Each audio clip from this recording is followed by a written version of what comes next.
I really wanted to make a video for people like me who are new to fighting games.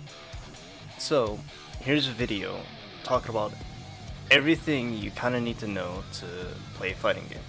However, don't feel like you have to do any of it. This is just some simple tips and tricks and things that you can learn throughout the whole game that are either thought or just that you get from experience. But don't let that be your experience. If you just wanna mash buttons, do whatever, not do combos, I don't know, just do what you think is fun, or you don't wanna intensively learn the game, then that's totally fine. You don't have to do that. However, this is a video where I want to teach the basics of a fighting game if you've actually almost never touched a fighting game. So let's start. Before we actually go over some of the tips and tricks and tutorials, I'd like to point out that the mission mode is actually a very good way of learning the game and characters' mechanics when it comes to the overall picture. It teaches you the close and far slash, every type of movement, how Gatling works, throwing, but even advanced stuff like Roman cancels, how some attacks might work, and character-specific matchups. This is a very good place to start if you've never played a fighting game, and these tutorials are pretty self-sufficient for a game like this. Before we actually go into something important, I'd like to say something, and that is character selection. Play whatever character you want, whether it be visually interesting or gameplay-wise interesting, just play whatever you want. If you think that Mei is super cute and you want to play her, that's fair. If you think Potemkin looks really badass and you just want to play him, that's also fair.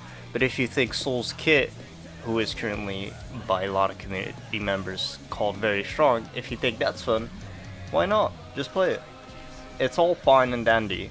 Just play what you enjoy. Again, these games are meant to be enjoyed. So, play whatever you want. In Guilty Gear we have 5 offensive buttons. We hold back to block. So these 5 offensive buttons are punch, kick, slash, heavy slash, and dust, which you can charge, and is also a regular move if you crouch or if you jump. So you also have a dash. You can double jump, you can dash in the air, you can dash forward, and we also have a dash button that you can assign in the button settings. As you can see, you can assign it. I have assigned it. You also have a Roman cancel and a sight burst. Now, let's look at what we have. Down here in the corner to the left, you have my tension meter. This tension meter I can use to redeem for overdrives, which are the character's special abilities, or I can use it to Roman cancel. Roman cancel is a thing that you can use to do extended combos, possibly get yourself out of tricky situations, etc. There are 4 types of Roman cancels. There's a Roman cancel in neutral, neutral being nothing is really happening, like no attacks for example, and it's blue, and it will slow down your opponent. You have a red Roman cancel where if you hit, it will do another hit and possibly extend your combo. You have a Roman cancel where you're canceling out of a move, which is purple, and then when you defend, you also have, let's see if I can time it. There we go. And it basically acts like a burst. However, I haven't shown you the burst. The burst is used by using your dust button and a offensive button. So if I input dust and heavy slash, I will burst. Roman cancels are used by using the 3 buttons. So either punch, kick, slash, or punch, kick, heavy slash, or kick, slash, heavy slash, whatever you prefer. Of course you can also assign it. I used that in the beginning when I played. You don't have to. So now we have covered all the basics of the button. And I actually do recommend binding your dash button, it makes it so much easier. However, there's one special technique that we can use, and that is Roman dashing. If you input a dash before you Roman cancel, you can actually move your character. I'm actually not using the right terminology for what it's actually called. Doesn't really matter, but the important part is you cannot use your dash button. So if I input forward dash on Roman cancel, it doesn't work. However, if I input a dash through my stick, I can actually drift. That's what it's called, Roman cancel drifting. As you can see, you can do this with like a lot of things, and it can actually extend or create new opportunities for combos. However, I can't use it very much. It's pretty hard to like quickly move the stick if you're not used to playing fighting games, and doing it on a D-pad is easier, and you don't have to play fighting games on this. I'm actually really quickly going to throw you off into a deeper end.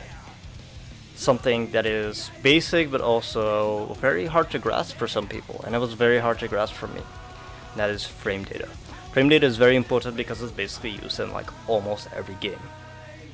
You can separate frame data in 4 categories, and that is startup, active, recovery, and block stun. And startup, as you might think, is the amount of frames it takes for a move to start. The active frames is the amount of time or frames the hit is active. And the recovery is the amount of frames it takes for you to be able to input another move. The amount of block stun is important for both you and your enemy. The amount of block stun means that they cannot input a move during the time it takes to block, and the block stun usually is higher than the recovery time, which means that in that time you can possibly input another move. And that's how a combo works, because it takes less frames for you to input a move while they are recovering. Let me quickly demonstrate to you how this works. So, I'm gonna set my opponent to guard. This is a really quick demonstration. You see that I can jab 3 times. If it would have hit, I would have hit a combo of 3. My opponent is forced to block. As you can see, my opponent is trying to punish me while I'm attacking, but the recovery frames and the pushback is enough for me to not get hit. However, if I spam slash all the time, it takes enough frames for him to recover to be actually able to punish me. And that way it makes it really simple to understand what combos and what doesn't. If it can get blocked, or rather, if they keep having to block it, and if they don't and they get punished, then that probably means that the move is not punishable. If I'm spamming slash, I'm punishable. If I'm spamming punch, I'm not punishable. Also, in the middle of the screen, you can probably see that there's this red bar. The more you block, the higher your risk gauge goes, which means that the first time that you get hit, it will probably deal a lot of damage depending on the character. So let's say you want to learn combos. You're gonna look up videos online but you don't understand what move they are doing or what the numbers mean on screen. Because usually on a combo video you will see a notation. Well, this is the number pad notation. The number pad notation is easily read by looking at your number pad. So, if you look at your number pad, you can see, 1 to 9. 1 being bottom left and 9 being top right. Basically, the position of the stick, if you look at my stick on screen, you can see that it moves in all types of direction. If I'm moving down, that means it's 2. If I'm moving up, that means it's 8. If I'm moving bottom right, that means it's 3. And in that way, you can see how the number pad notation works. If I'm doing nothing, that means it's 5.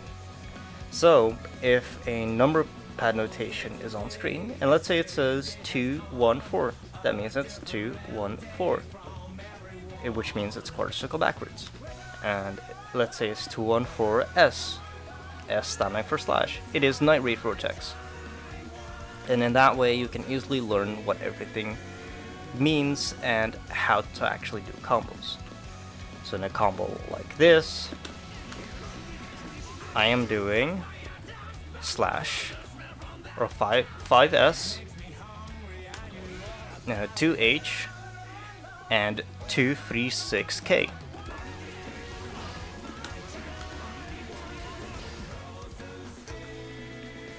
Let me actually show you what a combo might be with a overdrive and a Roman cancel.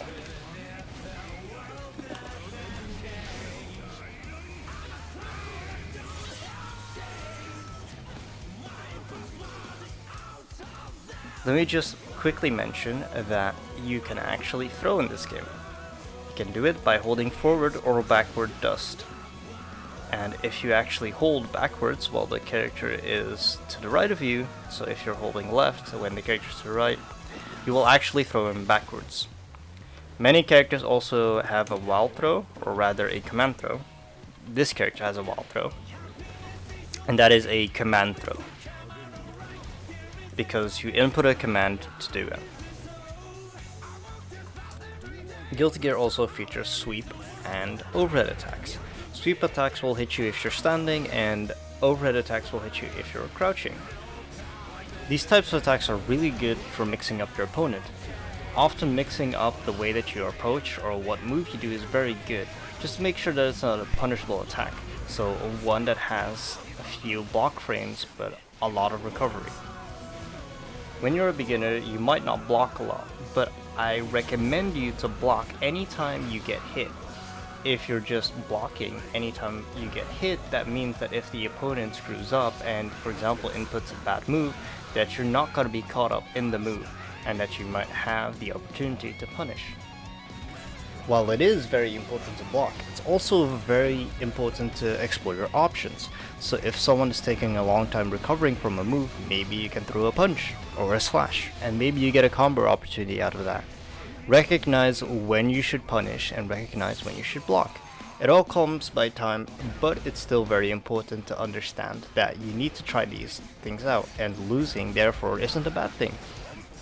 You don't have to win every game. I completely understand that losing isn't fun, but learning from your losses is very important. Also, if you don't find it fun to play random people on the internet, playing with your friends is totally fine. It's a game and you can play however you want. You can learn a lot just from playing your friends, and I can learn specific matchups. For example, I've learned how to play against Leo just from playing my two friends who have played Leo, or Chip, for example. And that's all because it's practice, even if you're having fun. Let's get a bit more into the technical side of things. Mediating. What is mediating? Well, essentially, it's trapping your opponent after they recover from a hard knockdown by using a move that has a lot of active frames. You can basically use this to either get another combo opportunity or just get them into a block string. This is a really good thing to do if you're someone who throws a lot. If you're someone who throws a lot, they will throw a bit more, and therefore you'll probably get more combo opportunities from punishing them with a melee attack. However, you should be careful of melee attacks as well, because if you're not blocking and you're someone who doesn't block a lot simply because you're new, that will basically say, hey, you need to block more. It might be a bit frustrating, but dropping inputs, dropping combos, not being able to read the correct move, or not being able to do the correct move to punish is totally fine. You're new to a game, and after all, no one's gonna do everything perfectly out of the box. Just practice a lot, and maybe try to use a practice tool. You don't have to. If you're not someone that enjoys the practice tool, that's totally fine, and you can just learn from regular matches. But it's out there, and if you ever feel like you want to spend some time practicing stuff, that's the best environment you can get. It has a lot of tools for you to be able to get into the situations that you want to practice against. The fighting game community is extremely passionate, and they're willing to show you how to improve at the game, or even at other games. Sajim right now is a really good content creator who shows his progression throughout his videos. Right now he's playing Nagoriyuki, and I'm really enjoying the way that he's playing and improving over time. Sajim is an extremely vocal player and doesn't back out from saying what his opponent did wrong and what he did wrong. And it's very good to listen to if you're processing information about the game or you're not playing it. I'm gonna cut the video short simply because it's been on for a while. I hope you're having a fun time playing Guilty Gear, and I hope to see you on the rank ladder.